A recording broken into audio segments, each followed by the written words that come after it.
Welcome to Sujit education points. और आज मैं आपके सामने द्विघात समीकरण बोले तो क्वाड्रेटिक इक्वेशन के बारे में बेस्ट कॉन्सेप्ट विद थ्योरी के साथ आया हूं। आशा है कि आपको बहुत बेहतर से समझ में आएगा। आप जरूर इसको बेहतर से बेहतर समझने का प्रयास करें। सो प्लीज देखें।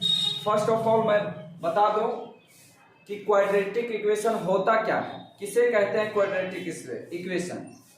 द्विघात समीकरण कैसे पहचानेंगे कि ये द्विघात समीकरण का इक्वेशन है।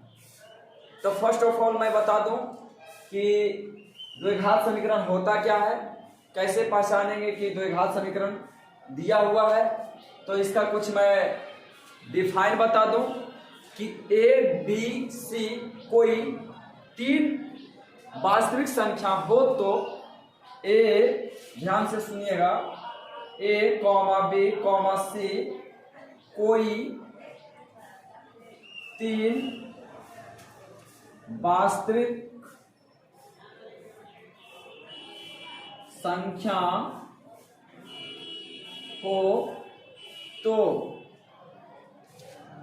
ए X square plus B X और प्लस सी बराबर 0 यदि A comma B comma C कोई तीन वास्तविक संख्या हो तो A X square plus B X plus C बराबर 0 का कोई भी समीकरण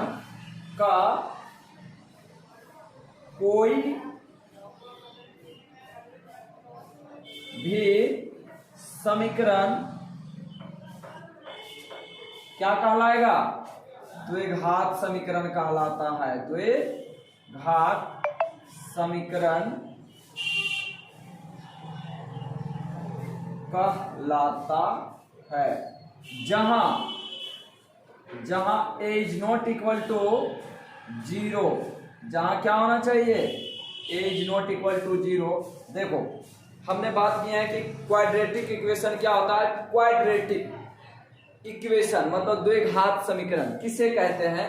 तो A comma B comma C कोई तीन वास्तविक संख्या हो तो X square plus B X plus C बराबर 0 का कोई भी समीकरण द्विघात समीकरण कहलाएगा जहां ए इज नॉट इक्वल टू 0। अब बताते हैं कि ए इज नॉट इक्वल टू 0 क्यों पड़ा। द्विघात का मतलब होता है जिसका मैक्सिमम पावर कितना होना चाहिए? 2 होना चाहिए। अब यहाँ पर A is not equal to 0 इसलिए दिया गया है कि यदि A X square plus B X plus C बराबर 0, अगर ए 0 के बराबर कर देते हैं, कहने का मतलब है ए 0 ले लिए तो 0 गुने X square plus B X plus C बराबर 0। अब बताइए 0 गुने एक्स स्क्वायर क्या हो जाएगा? 0 plus B X plus C बराबर 0, बी एक्स प्लस सी। अब बताइए क्या ये क्वाड्रेटिक इक्वेशन है? ये तो पावर में इसको खत्म कर दिया। किसको? द्विघात का। मतलब इसका जो मैक्सिमम पावर द्विघात में कितना होना चाहिए? द्विघात समीकरण है तो इसका मैक्सिमम पावर 2 होना चाहिए। तो यहाँ तो आपका पावरे को क्या कर दिया? 0 कर दिया। कहने का मतलब द्विघात समीकरण इसमें वैसा समीकरण जिसमें दो घात है ही नहीं। तो क्या ये द्विघात समीकरण है? इसलिए कहा गया है कि ए इज नॉट इक्वल टू 0, मतलब जहां ए 0 के बराबर नहीं होना चाहिए। ये आपका कंडीशन है कि ए जी कोई तीन वास्तविक संख्या हो तथा X square plus B X plus C बराबर 0 का कोई भी समीकरण क्या कहलाएगा? द्विघात समीकरण कहलाएगा जहां ए इज नॉट इक्वल टू 0 होना चाहिए। मतलब ए 0 के बराबर नहीं होना चाहिए। क्यों नहीं होना चाहिए? क्योंकि इसका घात को क्या कर दे रहा है? शून्य कर रहा है। शून्य मतलब 0 के बराबर कर दे रहा है और 0 होने के कारण इसका मैक्सिमम पावर जो है 2 खत्म हो जा रहा है, जिसके कारण ये द्विघात समीकरण नहीं होगा। अर्थात इसलिए बोला गया है कि ए इज नॉट इक्वल टू 0, मतलब ए 0 के बराबर नहीं होना चाहिए। अब आगे नाम है द्विघात। क्या है? द्विघात मतलब वैसा समीकरण जिसमें मैक्सिमम पावर कितना हो? 2 हो। तो द्विघात समीकरण है तो इसका मूल कितना होगा? 2 मूल होगा। कितना मूल होगा? द्विघात समीकरण के कितने मूल होंगे? 2 मूल, क्योंकि इसका घात कितना है? 2 है, इसलिए इसका 2 मूल होगा। अब देखिए 2 मूल का क्या होता है? द्विघात समीकरण का मूल कैसे निकाला जाता है उससे मैं प्रूफ कर देता हूं, आपको आसानी से समझ में आएगा कि द्विघात समीकरण का मूल कैसे निकाला जाता है। अगला पॉइंट है द्विघात समीकरण के दो मूल होते हैं। द्विघात समीकरण के दो मूल होते हैं। क्या होता है आप देखिएगा, हम इसे प्रूव करते हैं कि दो मूल कैसे निकाला जाता है, द्विघात समीकरण का दो मूल कैसे आता है। यदि मान लेते हैं दो मूल अल्फा और बीटा तो ठीक है, नहीं मानते हैं तो कोई बात है। फिलहाल दो मूल हम निकालते हैं कि द्विघात समीकरण का दो मूल है तो कौन है और कैसा है देखिएगा। तो द्विघात समीकरण का हम व्यंजक से द्विघात समीकरण, इसमें एक और क्वेश्चन पूछा जाता है 10th बोर्ड में कि द्विघात समीकरण का व्यापक रूप क्या होता है। तो द्विघात समीकरण का व्यापक रूप आपका यही है, ax स्क्वायर प्लस bx और प्लस c बराबर 0। यही आपका क्या है, व्यापक रूप भी है, व्यापक रूप है किसका, द्विघात समीकरण। और इसी से हम दो मूल निकालेंगे, देखिए कैसे निकालते हैं।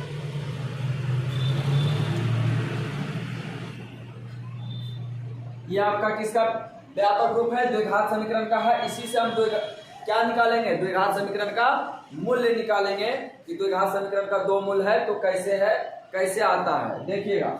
ax square plus bx plus c बराबर 0 है। क्या करेंगे, दोनों तरफ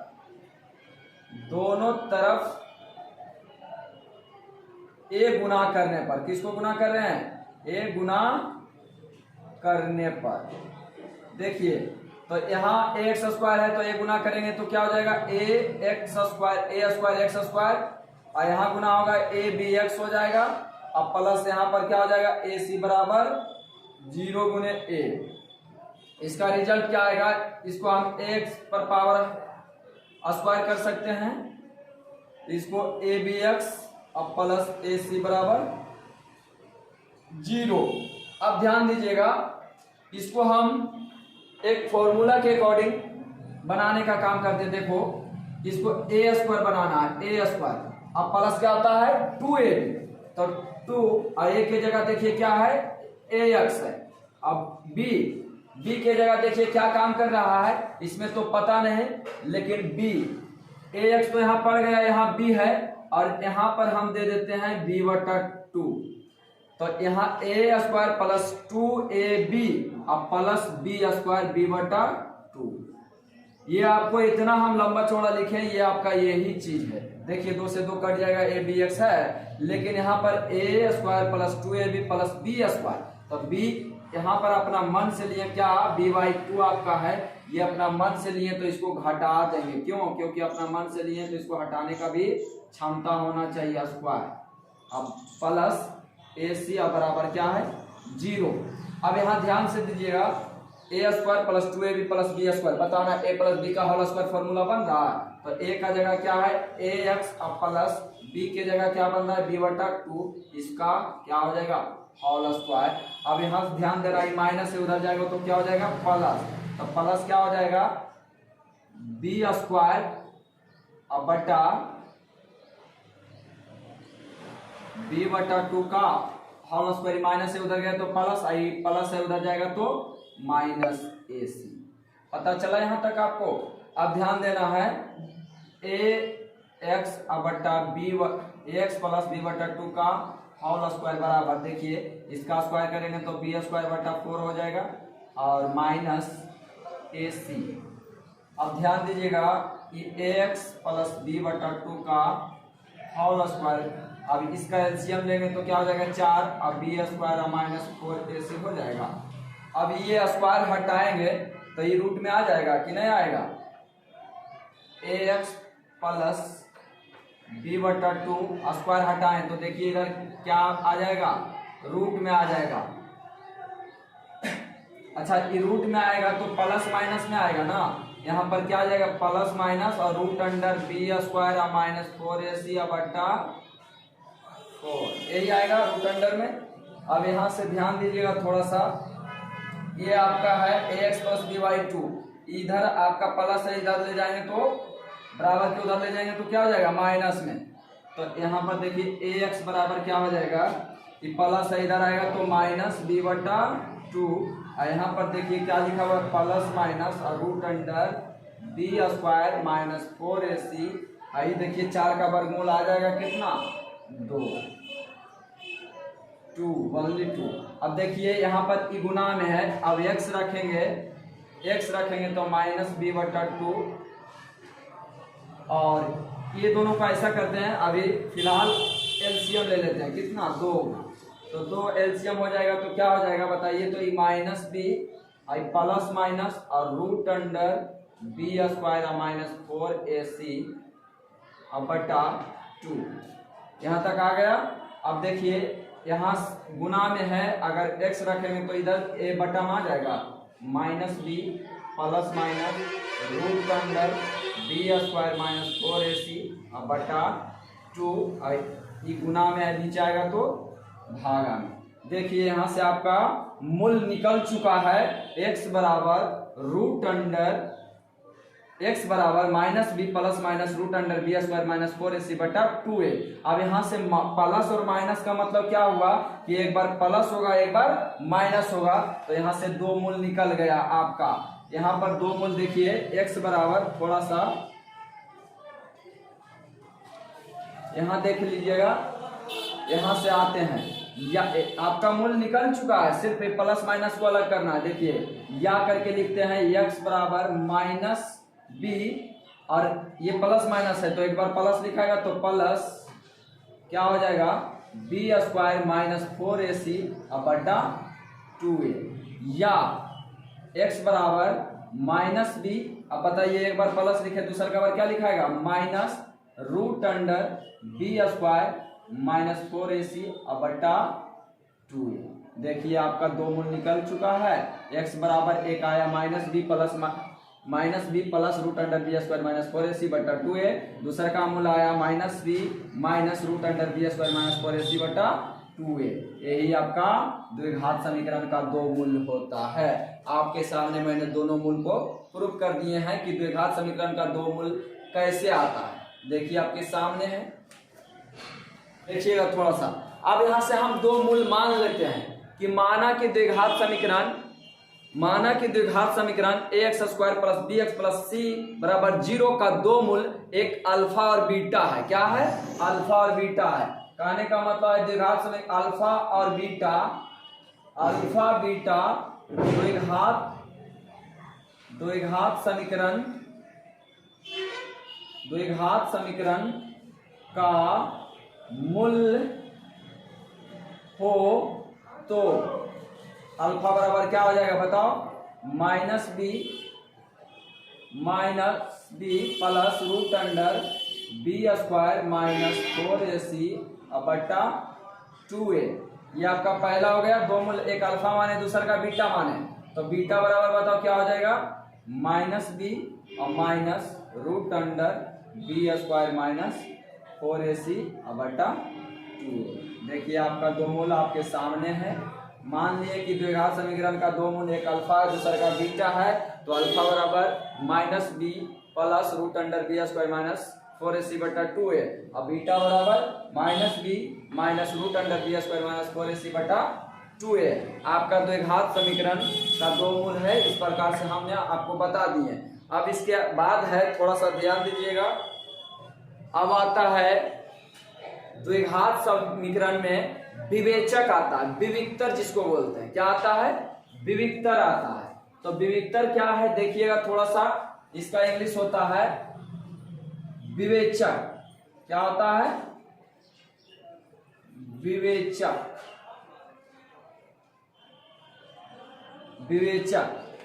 इसको अंग्रेजी में बोलता है डिस्क्रिमिनेंट।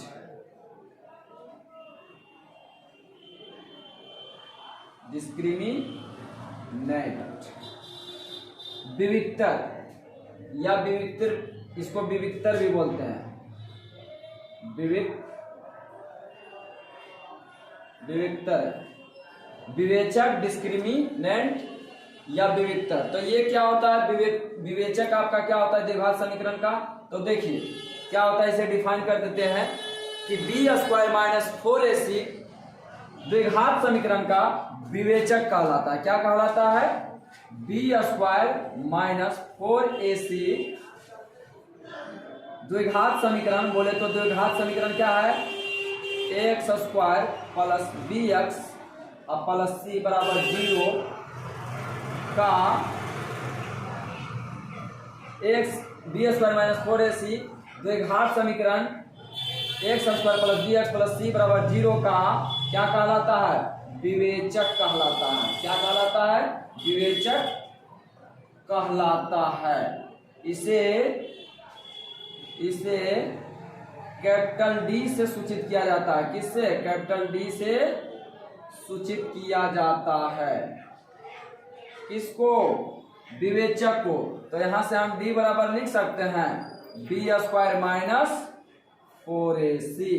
यही आपका द्विघात समीकरण का विवेचक है। आपसे एग्जाम में पूछा जाएगा कि विवेचक बराबर होता है तो क्या लिखिएगा? B square minus 4ac। विवेचक बराबर क्या होता है? B square minus 4ac। तो इसमें होता कुछ नहीं है, नॉर्मल सा चीज है कि आपका क्वाड्रेटिक इक्वेशन का विवेचक पूछ दिया जाएगा तो क्या बोलना है? बी स्क्वायर माइनस 4ac द्विघात समीकरण का क्या कहलाता है? विवेचक कहलाता है। इसे कैपिटल डी से सूचित किया जाता है। डी बराबर बी स्क्वायर माइनस 4ac। अब कहता है सुनिएगा, तो द्विघात समीकरण का जो विवेचक मूलों का प्राकृतिक है वो किस पर निर्भर करेगा? विवेचक पर निर्भर करेगा। द्विघात समीकरण के मूलों की प्रकृति किस पर निर्भर करेगा? विवेचक पर निर्भर करेगा। अब विवेचक क्या होगा, कैसा होगा, तो उसका मूल, द्विघात समीकरण का मूल कैसा होगा ये आप देखिएगा बोर्ड पर, थोड़ा सा ध्यान दीजिएगा। फिर फर्स्ट ऑफ ऑल ये आपको ध्यान होना चाहिए कि द्विघात समीकरण के मूलों की प्रकृति किस पर निर्भर करता है? तो विवेचक पर निर्भर करता है। तो विवेचक कैसा आता है, क्या आता है, ये आपको मैं बताने वाला हूं 3 पॉइंट में, थोड़ा सा ध्यान दीजिएगा। हमने अभी बताए हैं कि द्विघात समीकरण के मूलों की प्रकृति किस पर निर्भर करता है? विवेचक पर। तो आप सुनिएगा, विवेचक को किससे सूचित करते हैं? डी से।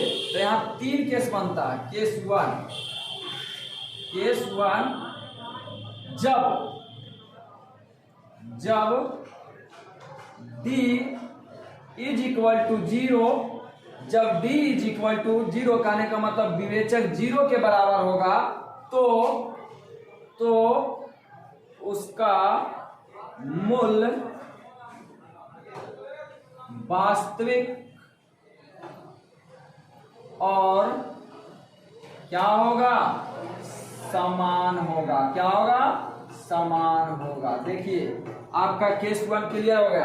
कहता है हमने बताए थे फर्स्ट ऑफ ऑल कि द्विघात समीकरण के मूलों की प्रकृति किस पर निर्भर करता है? विवेचक पर निर्भर करता है। किस पर? विवेचक पर निर्भर करता है। तो केस 1 में हम लिखा है कि जब d इज इक्वल टू 0 कहने का मतलब विवेचक जब 0 के बराबर आ जाएगा तो उसका मूल क्या होगा? वास्तविक और समान होगा। केस नंबर 2 में आप देखिएगा, केस नंबर 2 में देखिएगा, जब d ग्रेटर देन 0, जब d ग्रेटर देन 0 कहने का मतलब है d का मान, मतलब विवेचक का मान 0 से क्या होना चाहिए? बड़ा होना चाहिए। तो उसका मूल क्या होगा? वास्तविक और असमान होगा। क्या होगा? वास्तविक और असमान होगा। देखिए केस 2 आपका क्लियर हो गया है कि जब d ग्रेटर देन 0 कहने का मतलब विवेचक 0 से बड़ा होगा तो उसका मूल वास्तविक और असमान होगा। क्लियर है? नेक्स्ट देखिए केस नंबर 3 में, केस नंबर 3 में जब d लेस देन 0, जब d लेस देन 0 कहने का मतलब विवेचक 0 से क्या होगा? छोटा होगा। तो उसका मूल्य क्या होगा? वास्तविक नहीं होंगे। वास्तविक नहीं होंगे। अब यहां से ध्यान दीजिएगा, देखिए 3 पॉइंट आपका क्लियर हो गया। वास्तविक नहीं होंगे अर्थात क्या होगा? अर्थात काल्पनिक होगा। क्या होगा? काल्पनिक हो सकता है, वास्तविक ना देकर के काल्पनिक ऑप्शन में दिया हुआ रहेगा। और ये तीनों पॉइंट एग्जाम के लिए वीवीआई पॉइंट है, मतलब कि ऑब्जेक्टिव के लिए तुम्हारा 10th बोर्ड के लिए तुम्हारा ऑब्जेक्टिव क्वेश्चन के लिए ये तीनों केस बहुत महत्वपूर्ण योगदान देता है आपका एग्जाम में। अब हम बताए फर्स्ट ऑफ ऑल क्या बताए थे कि जो द्विघात समीकरण के मूलों की प्रकृति है किस पर निर्भर करेगा, वो डिस्क्रिमिनेंट पर निर्भर करेगा, मतलब विवेचक पर निर्भर करेगा। तो इसमें 3 केस बनता है। केस 1 में बताया कि जब d इज इक्वल टू 0 हो, जब d का मान मतलब विवेचक का मान किसके बराबर, 0 के बराबर होगा, तो उसका मूल वास्तविक और क्या होगा, समान होगा। केस नंबर 2 में जब d ग्रेटर देन 0, कहने का मतलब विवेचक का मान 0 से बड़ा होगा, तो उसका मूल वास्तविक और असमान होगा, वास्तविक और असमान होगा। केस नंबर 3 में आप देखिएगा कि जब d लेस देन 0, मतलब जब विवेचक का मान 0 से क्या होगा, छोटा होगा, तो उसका मूल वास्तविक नहीं होंगे, वास्तविक नहीं होंगे, अर्थात क्या होगा, काल्पनिक होगा। ये आपके एग्जाम के लिए बहुत ज्यादा इंपॉर्टेंट रखता है तीनों केस, इसलिए आप इन्हें जरूर ध्यान से देखिएगा और आशा है कि आपको वीडियो जरूर समझ में आया होगा। अगर ये वीडियो अच्छा लगा तो please like, comment and channel को सब्सक्राइब करें। Thank you all of you.